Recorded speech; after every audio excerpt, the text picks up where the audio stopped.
What's up, you guys? Welcome to another episode of Ask Alex, where this is the show where I take all of your questions and answer them here on this show. I'm your host, Alex Hampton, and today we have a jam-packed show for you guys today. A lot of crazy things to talk about, and guess what? Some new set photos of stuff has leaked, so I'm going to definitely talk about that. There's a lot of cool things that have happened over this weekend that I would love to talk about that's been going on in the movie space, so it's a lot of great things to unpack here on today's show. And if this is your very first time ever watching this show, go ahead and hit that subscribe button, then hit that bell right next to it.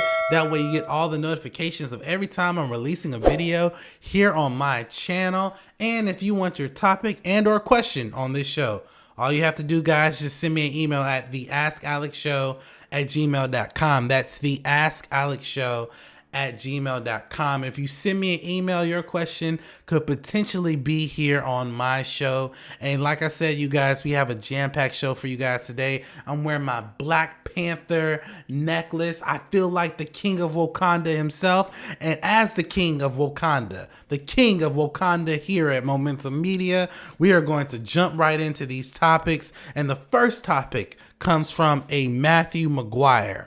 And he writes, "Hey Alex, there are some leaked images of Batman on his motorcycle with his suit in full context. What do you think about these photos, and does this change your opinion about his suit?" All right. Well, thank you for your question, Matthew. So what Matthew's referring to, I believe, Saturday, or Friday night, Friday or Saturday night, we got leaked images of Matt Reeves' new Batman movie, where we see Robert Pattinson, well, not Robert Pattinson himself, but his stunt double on a motorcycle in his Batman suit, looking like he's about to pursue a criminal. We also see Matt Reeves in the photo directing him and, telling him where to go. And if you look closely at the suit, which I'll pull on screen, if you look closely at the suit, it seems like that they're going to CGI his cape. It looks like they're going to CGI other parts of his suit as well. So I have to address something in his question where he says, where we see the suit in full context. Technically, we don't, because we don't know if this particular scene is going to be in the movie. And on top of that, this is just how they're going to composition and crop Batman into this particular scene. So technically it's not really in full context, but we do get an idea of what Batman is going to fully look like when he is either pursuing a character pursuing a criminal, or on his bike, or just in his full suit. So we do get a good general idea, but it's definitely not in full context. Now, does this change my opinion about his suit and or the movie? Well, I'm answering that in two ways. As far as his suit goes, it doesn't change my opinion. I still think his suit is shit. I'm gonna be honest with you. I think his suit is still terrible. I still think that even the bike that he's on, it looks like they got it at a buy here, pay here lot. It doesn't look cool. I understand, and again, I understand that this is a somewhat of an origin story of Batman just starting out to be Batman. However, I don't really care to see this lack of luster of how Batman is being built in terms of his suit. When I think of Batman, I think of a mastermind, somewhat of a scientist, physician, like someone who is a straight up badass. And this suit does not represent that for me. Now, as far as the movie goes, Batman could be wearing a clown suit for all I care. As long as the movie is good, it's going to be a good movie. But at the same time, if I had to criticize something, I don't like the suit. It doesn't change my opinion about the movie because, again, it seems like that this is going to be a prestige film Batman, kind of like how we got from the Dark Knight trilogy. So I am excited about that. But as far as these photos, they really don't do anything for me. Personally, I really could care less about them if I'm being 100% honest. But again, that's just me. That's just me. But what do you guys think? Do you like the new leaked photos of Batman on his motorcycle? Do you think that this is a really good development for this movie? Jump down in the comment section below and let me know your thoughts. Let's start a dialogue. I would love to hear what you guys think. All right, now that we gotten that out the way, let's go ahead and jump into the next topic of the day. And the next topic comes from a Remy Shoemaker. And she writes, "Hey Alex, so Sonic is still #1 at the box office in its second week, surpassing the Call of the Wild movie. Do you think that this will launch a new era of video game movies?" Well, thank you for your question, Miss Remy. I'm gonna be honest, man. Like, the Call of the Wild had a terrible marketing plan for me, and I'm not a huge fan of those particular stories. I mean, I feel like those particular stories belong on like a streaming service, or maybe like a 4-part episode on a TV network or something. So I didn't really think Call of the Wild was going to really stand a chance, because you got Harrison Ford, who is an amazing actor, is, in this movie. It doesn't really seem like that this movie was exciting. So it's not surprising that people went to go see Sonic than they did the Call of the Wild. And I have to say, Sonic was a really fun, full-hearted movie. It was really a good movie, and I want to actually see it again because it was a really good movie. I really did enjoy it. But to answer your second part of your question, do I think that this will launch a new era of video game movies? Honestly, that really just depends. It really does depend, because personally, when you are making a video game movie, video game movies, when I look at video games, right? And I heard one of my favorite commentators say this: the video game is designed to give your own experience of experiencing that character in that game. They tell a certain story that you basically choose your own fate of the game by following the certain guidelines, right? That's kind of hard to do when you're trying to make a movie. The really cool thing about Sonic, though, Sonic references his source material in terms of his games very lightly. The Sonic, and this is not a spoiler, the Sonic movie is literally what Sonic is like being in the real world and having to deal with that. That is what that movie really is about. Sonic adjusting to the real world and meeting new people and meeting his friends and protecting the town that he's a part of. Like, that's basically what it's about. It isn't about, Sonic and his wild adventures through his world. No, it's about him being in the real world, because it's a linear storyline. To give you an example about when I mean a linear storyline or a straight independent telling of a film, the Dark Knight franchise references the comic books very lightly. This is a Batman who is in the real world, where there is no Superman, there is no mystical elements, there is nothing that can challenge the realism of what it's like to live in the real world. Gotham, if anything, is just a placeholder. You see what I'm saying? So there isn't that element of mystical. Even in the Batman universe, there are certain enemies that he fight that are mystical, but in that particular, franchise, that trilogy, it's all real world based.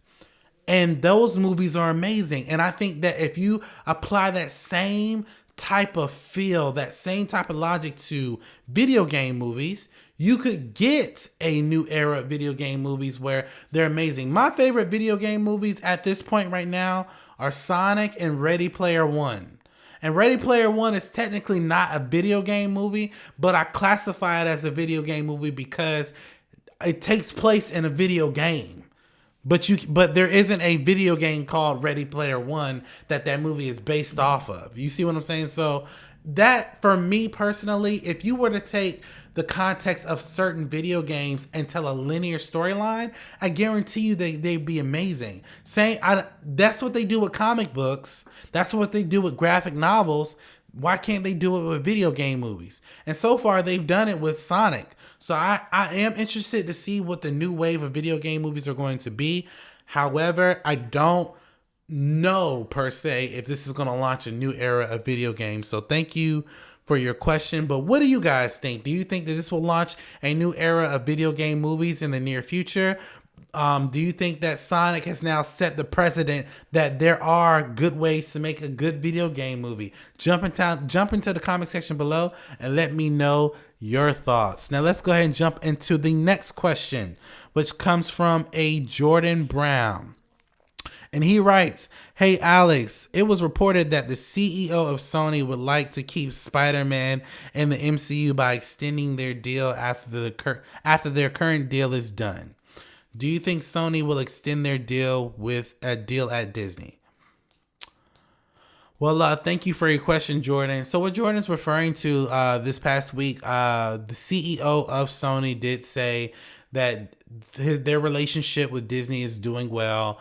And in the near future, after their current deal with Spider-Man, they would love to extend the deal at Disney to keep him in the MCU by telling their own version of Spider-Man within that universe. And do I think that they will extend the deal? If they're smart, they will. If they're smart, they will. Because here's the thing. Although Venom was successful and although Morbius seems like it's part of the MCU / Spider-Verse, and although it looks like it could potentially be just a one movie type thing, and it could be potentially successful as well, I don't think you can build a Spider-Man universe just off those characters like Venom and Morbius. Again, they're cool characters to explore, but you can't really tell a Spider-Man universe with those particular characters without even mentioning Spider-Man. So they would be crazy not to extend the deal with Spider-Man, because under Disney's leadership, Spider-Man has been blossoming like we have never seen before. I love some of the Tobey Maguire movies. I like one of the Andrew Garfield movies. But at the same time, when Sony, let me just set this straight now. Sony was successful with Spider-Man before Spider-Man was at Disney. The only problem is that people did not flock to Spider-Man as heavy as they're flocking to him now that he's at Disney. So I think that Disney has a better feel for that character in their hands. However, if Sony still chooses to renew and renegotiate their deal with Disney, I would love to see him flourish at Disney.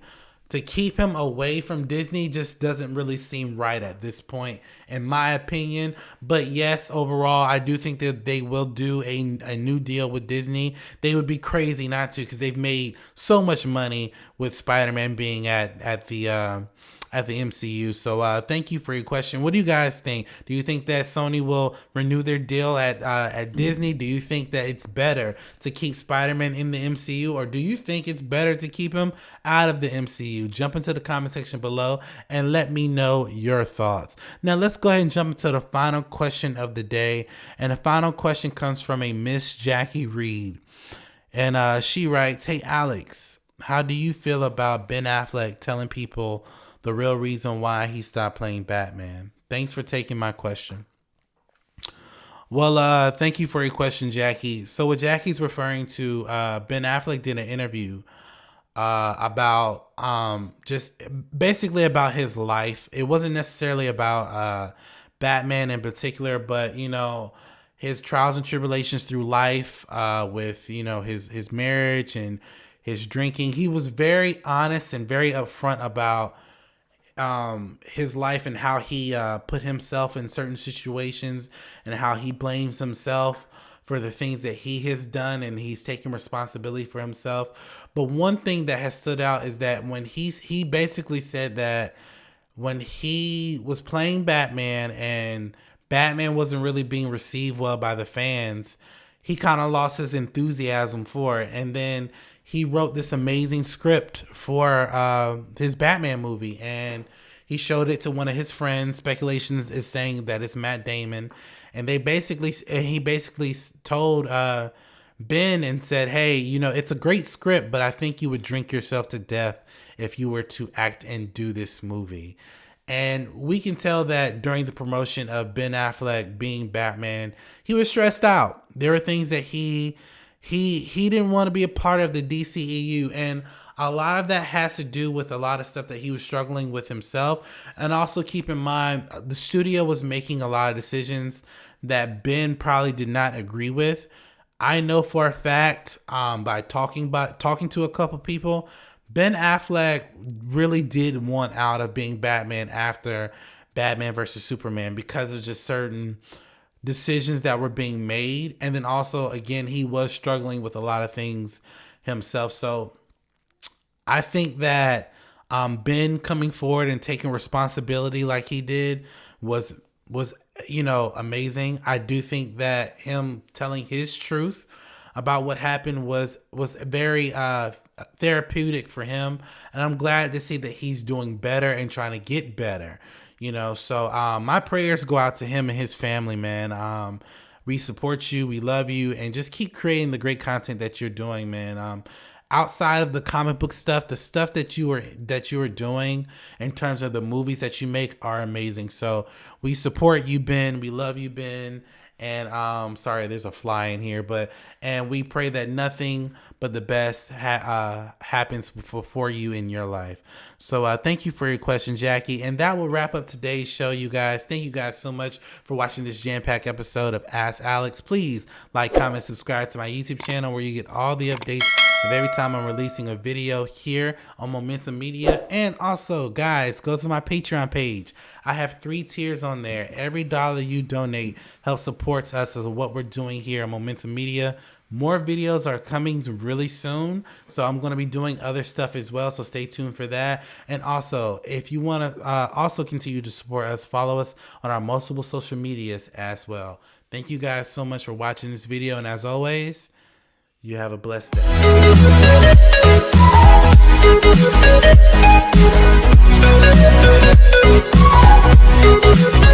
day.